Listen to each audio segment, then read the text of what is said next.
Hello everyone, welcome to बायोसोम्स।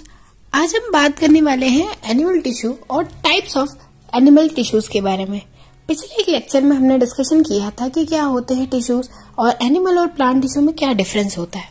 तो आज हम एनिमल टिश्यूज के बारे में बात करेंगे और कैसे इन्हें डिवाइड किया गया है या कितने कितने टाइप के होते हैं टिश्यू, उन सारी चीजों के बारे में हम बात करेंगे। तो चलिए शुरू करते हैं।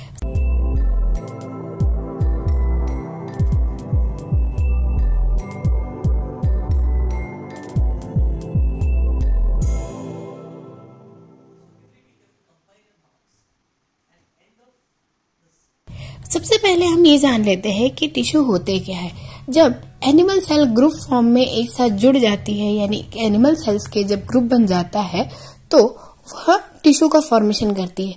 ये टिश्यू अपने फंक्शन, ओरिजिन और स्ट्रक्चर में वेरी करते हैं, यानी हर एक टिश्यू का अपना अलग अलग काम होता है। जैसे हर एक सेल का अपना एक डिसीजन डिसाइड होता है कि उसे इस टिश्यू को बनाना है, वैसे ही हर टिश्यू को भी एक अलग टाइप का ऑर्गन और ऑर्गन सिस्टम प्रिपेयर करता है। यानी कि सेल की जो डेस्टिनी होती है वही टिश्यू की डेस्टिनी को भी डिसाइड करता है। टिश्यूज वेरी कर सकते हैं स्ट्रक्चर में और फंक्शंस में। हर एक टिश्यू का काम अलग अलग होता है और ये अलग अलग स्ट्रक्चर और फंक्शन के होते हैं। इसी बेस पर एनिमल टिश्यूज को हमने 4 पार्ट्स में डिवाइड किया है, जिसे हम epithelial tissue, connective tissue, muscle tissue और नर्वस टिश्यू कहते हैं।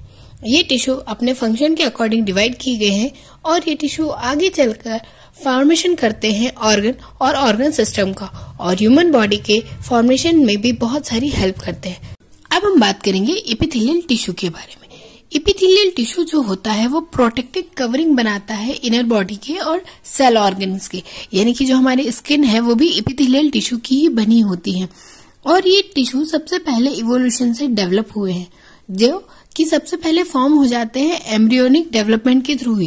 यानी जब एम्ब्रियो का फॉर्मेशन होता है तभी यह टिश्यू जो है वो डेवलप हो जाते हैं।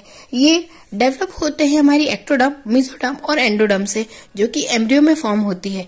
यानी पूरा जो स्किन का फॉर्मेशन है या इस एपिथेलियल टिश्यू का फॉर्मेशन है, उसका काम होता है प्रोटेक्टिंग कवरिंग देना हमारी बॉडी को और हमारे ऑर्गन्स को।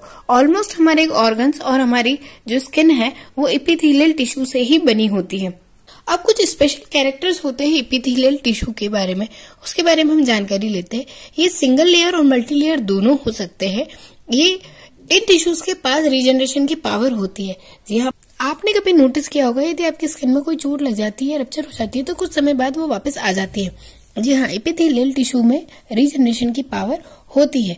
ये एक दूसरे को जोड़े रखते हैं गैप जंक्शन के थ्रू, टाइट जंक्शन के थ्रू, और कई सारे इंटीग्रेटिन्स होते हैं जो कि इन्हें जोड़े रखते हैं। इनके प्लाज्मा मेम्ब्रेन में कुछ स्पेशल कैरेक्टर्स पाए जाते हैं, जैसे फ्लैजिला होना, माइक्रोविलाई होना, सीलिया होना।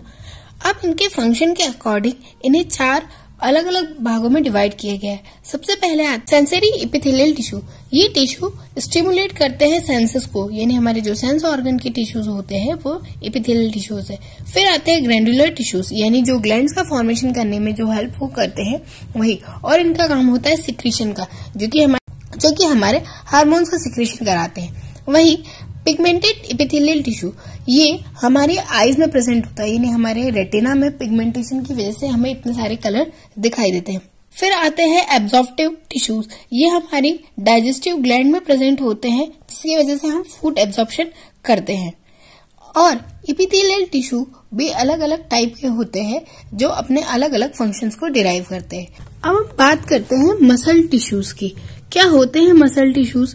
एक्चुअल में जो हमारी मसल सेल्स से फॉर्म होते हैं और ये हमारी मसल्स का फॉर्मेशन करते हैं, इन टिश्यूज को हम मसल टिश्यूज कहते हैं। इनका फॉर्मेशन मेसोडर्म से होता है, यानी एम्ब्रियो में इनका डेवलपमेंट मेसोडर्म के थ्रू होता है। मेनली 3 टाइप के मसल टिश्यू पाए जाते हैं। एक होते हैं स्मूथ, दूसरे होते हैं स्केलेटन और थर्ड होते हैं कार्डियक। कार्डियक से आपको ये समझ में आ गया होगा कि वो टिश्यू है जो कि हार्ट में प्रेजेंट होते हैं, यानी कि जो हार्ट की मसल बनाते हैं उसे हम कार्डियक टिश्यू कहते हैं। इन मसल टिश्यू का काम होता है बोन्स को सपोर्ट देना और अदर हमारा जो बॉडी के स्ट्रक्चर है उन्हें सपोर्ट देने का काम करते हैं। ये मूवमेंट और लोकोमोशन के लिए हेल्पफुल होता है। साथ ही हार्ट बीट और कई सारी हमारी जो बॉडी एक्टिविटी होती है उनमें हेल्प करते हैं। अब यदि हम फंक्शंस की बात करें तो कार्डियक मसल जो कि हमारे ब्लड सर्कुलेशन में, हार्ट पंपिंग में हेल्प कराती है। वहीं हमारी स्मूथ मसल को हम इनवॉलंटियर मसल भी कहते हैं, क्योंकि ये मसल हमारी बॉडी में उन ऑर्गन्स पे प्रेजेंट होती है जहां पर हमारा कंट्रोल नहीं होता है, यानी कि जहां की एक्टिविटी पर हम कोई कंट्रोल नहीं कर सकते, उन मसल्स को हम स्मूथ मसल, इनवॉलंटियर मसल या फिर अनस्ट्रेटेड मसल भी कहते हैं, जैसे हमारी यूरिनरी ब्लैडर की मसल। स्केलेटन मसल हमारी वो मसल है जो कि मूवमेंट और सपोर्ट प्रोवाइड करती है, हमारी बॉडी को मेंटेन रखने का काम करती है, और साथ में इस मसल पर हमारा कंट्रोल होता है, यानी हम अपने आप से इन मसल्स पे कंट्रोल कर सकते हैं। यानी कि हमारे हैंड और लेग्स में पाई जाने वाली जो मसल्स होती है वो स्केलेटन मसल होती है, जिससे हम कंट्रोल कर सकते हैं कि हमें क्या चीज ग्रैब करनी है और क्या नहीं। अब हम बात करेंगे कनेक्टिव टिश्यू के बारे में। कनेक्टिव टिश्यू का डेवलपमेंट जो होता है वो एम्ब्रियो में मेसोडर्मल सेल से होता है, और ये इसका काम सपोर्ट और बाइंड का होता है, यानी ये बॉडी के दूसरे ऑर्गन्स को, या कहा जाए कि ये अलग अलग टाइप्स के सेल्स को आपस में जोड़ने का काम करते हैं। इसका काम ओवरऑल बॉडी में कनेक्शन बनाने का होता है, और ये 3 कंपोनेंट से मिलकर बनी होती है, इंट्रासेलुलर मैट्रिक्स, सेल्स और फाइबर्स। सेल्स में जैसे मास्ट सेल हो गई, फाइब्रोब्लास्ट हो गया और प्लाज्मा सेल्स हो गई, यही आती है। वहीं फाइबर्स में इसमें इलास्टिन फाइबर और कोलेजन फाइबर्स आते हैं। इनका काम अटैचमेंट का होता है, ये ऑर्गन को, टिश्यू को आपस में अटैच करते हैं। कुछ कुछ अलग अलग टिश्यूज का फंक्शन अलग अलग होता है। यदि हम इसकी एग्जांपल्स की बात करें तो जैसे ब्लड हमारा एक कनेक्टिव टिश्यू होता है जो कि हमारी ओवरऑल बॉडी में फ्लो करता है और जिसकी वजह से पूरा कनेक्शन बना रहता है। फिर वही फैट स्टोरेज के लिए जो टिश्यू होता है उसे एडिपोज टिश्यू कहा जाता है। टेंडन और लिगामेंट जो बोन्स और मसल्स को जोड़ने का काम करते हैं, यानी कि गैप जंक्शन और इन सब चीजों को बनाने का काम करते हैं, तो ये सारे कनेक्टिव टिश्यू कहलाते हैं। कनेक्टिव टिश्यू के क्लासिफिकेशन यानी कनेक्टिव टिश्यू अलग अलग प्रकार के होते हैं और ये अपना अलग अलग फंक्शन प्रोवाइड करते हैं। जैसे कनेक्टिव टिश्यू प्रॉपर, जो कि प्रॉपर सपोर्ट प्रोवाइड करते हैं बॉडी को, यानी आपकी बॉडी को सारे बनाए रखने के लिए, एक सर्कुलेशन बनाए रखने के लिए सपोर्ट प्रोवाइड करते हैं।